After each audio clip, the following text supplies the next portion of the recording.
लोग आप में से हैं जो बैठ के अपने आप को कोसते हैं, अपने अपने को कोसते हैं, अपने माता पिता को कोसते हैं, अपने गुरु को कोसते हैं, ऊपर वाले को कोसते हैं, मुझे गरीब घर में से हमें क्यों दिया। लेकिन आज मैं आपकी सच्चाई खुल के डिटेल में बातें करूंगा। सबसे पहले ये जो माला, ये जो फूल, ये जो प्लास्टर, ये जो सौर, ये सिलड़ी, ये जो ताले की गगराहट, आपने मुझे सम्मान दिया, इस सम्मान का हकदार मैं नहीं हूँ, इसका हकदार कोई और है। दोस्तों एक बार की बात है, एक रोड के किनारे चाहिए एक रोड के किनारे दो पत्थर पड़ा हुआ था और उस पत्थर को एक इंसान ने उठा के लाया। कुछ दिनों बाद उस दो पत्थर में एक पत्थर का जगह दे दिया उसे मंदिर में मूर्ति के रूप में, क्योंकि मूर्ति किस चीज का बनता है। और एक जो पत्थर था उसने दे दिया फर्श पे। कहां दे दिया? फर्श पे। दिन बीतते बीतते बीतते जो पत्थर फर्श पे उस पे लोग जूता चप्पल पहन के जा रहा है, आ रहा है, और जो मूर्ति के रूप में है ना उसे लोग बड़े बड़े माला, फूल, नारियल, चुनरी, धूपबत्ती, अगरबत्ती, मिठाई, प्रसाद सब कुछ ला रहे।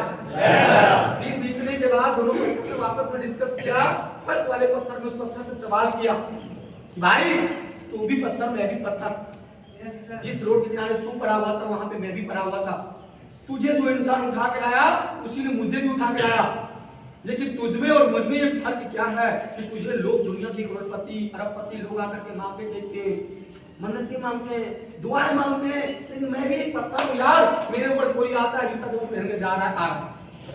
तो मूर्ति वाले पत्थर ने मुस्कुरा के प्यारा सा जवाब दिया।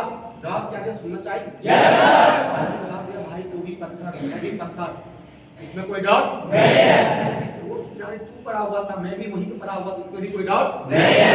तुझे जो इंसान उठा के लाया उसी ने मुझे भी उठा के लाया, इसमें कोई डाउट नहीं है। लेकिन तुझमें और मुझमें बस फर्क एक बात ये कि जो इंसान उठा के लाया था वो कोई और नहीं, वो एक मूर्तिकार था। उन्होंने जब तेरे ऊपर छेनी और हथौड़ी की मार को बरसाया, तुझे भी एक अच्छी डिजाइन की मूर्ति बनाने की प्रयास किया, तो तूने कुछ दर्द जिसकी वजह से तू टूट के नीचे गिर गया। यही वजह है तेरे ऊपर लोग जूता चप्पल पहन के जा रहा आ रहा, लेकिन जब मेरे ऊपर छेनी और हथौड़ी की मार बरसाया तो दर्द तो मुझे भी हुआ, तकलीफ तो मुझे भी हुआ, कभी कभी लगा मैं भी हिम्मत हार दूं, लेकिन मैं ये सोच रखा था कि अगर आज का ये छेनी और हथौड़ी की दर्द अगर मैं बर्दाश्त कर लिया और जब ये मूर्तिकार एक अच्छी डिजाइन की मूर्ति बनाने में सफल हो गया तो मुझे अगर एक इंसान 7 समुद्र पार भी मुझे फेंक दे मेरा कीमत कम होने वाला नहीं है।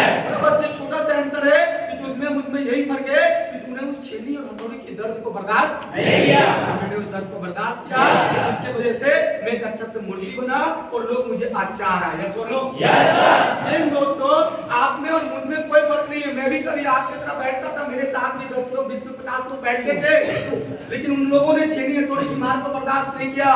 क्या बर्दाश्त नहीं किया?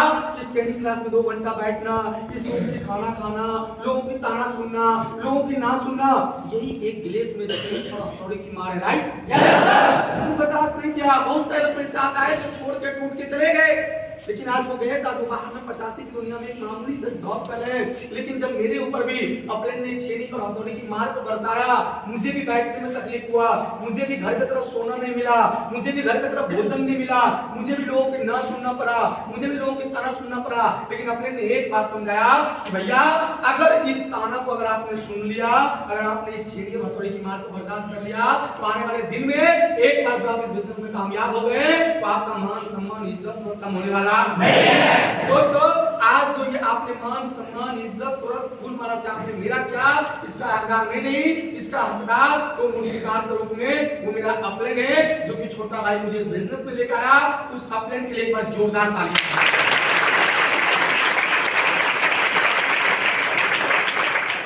क्योंकि क्या आपको लगता है कि अगर वो अपलेन मुझे लेकर के नहीं आया होता तो क्या आज मैं आपके बीच खड़े होकर बात कर पाता? तो आज मैं आपको समझाने के ये प्रयास कर रहा हूं कि आने वाले दिनों में आप सबको भूल जाना, मगर अपने को कभी मत भूलना, क्योंकि परसों की प्रोग्राम में स्टेज के ऊपर जब हमने माइक दिया बोब सर को, बोब सर ने स्टेज से इतनी शानदार लाइन बोला 2 लाइन में, बोले इस बिजनेस में मैंने पैसे बहुत कमाए, लेकिन अभी जो मेरे हाथ में घड़ी है ना, ये घड़ी में आज से 5 साल पहले लिया था, ये घड़ी उस वक्त 1.25 लाख का था, 1,25,000 का था, लेकिन जब मैं परसों चेन लगाने पटना में गया इस घड़ी का, जब मैंने पूछा इस घड़ी का कीमत क्या है, तो दुकानदार ने बताया ये घड़ी की कीमत प्रेजेंट में भी 2.5 लाख की। कितना है? 2.5 लाख। मोबाइल निकाल के दिखाया कि अभी अभी मोबाइल खरीदा हो परसों, जो अभी अभी सैमसंग का शानदार हाई फाई फोन लॉन्च हुआ, पूरा इस फोन का दाम 1,35,000 है। कितना? 1,35,000। कितना? 1,35,000। सर बोले में बोले कि ग्लेस में आने से पहले मैं साइकिल से चलता था सेकंड हैंड, लेकिन ग्लेस में जब आया, जब मैं 2005 में ग्लेस में आया और 2007 में मैंने सबसे पहले आरडी बन के प्लेटिना बाइक लिया। कौन सा बाइक? इसमें प्लेटिना बाइक मार्केट के लिए बहुत शानदार बाइक था। 2007 की बात कर रहा हूँ। उन्होंने बोला साइकिल के बाद मैंने प्लेटिना बाइक लिया।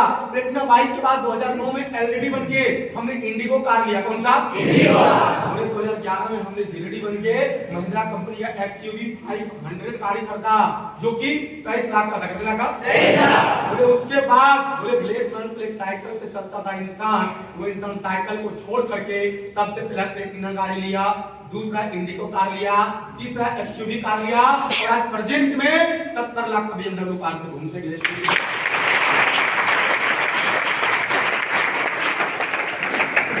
तो दोस्तों मैं आपको समझाने के प्रयास कर रहा हूँ कि आप में और मुझ में कोई फर्क नहीं है। फर्क सिर्फ 2 चीज का है। पहला समय क्या है? समय।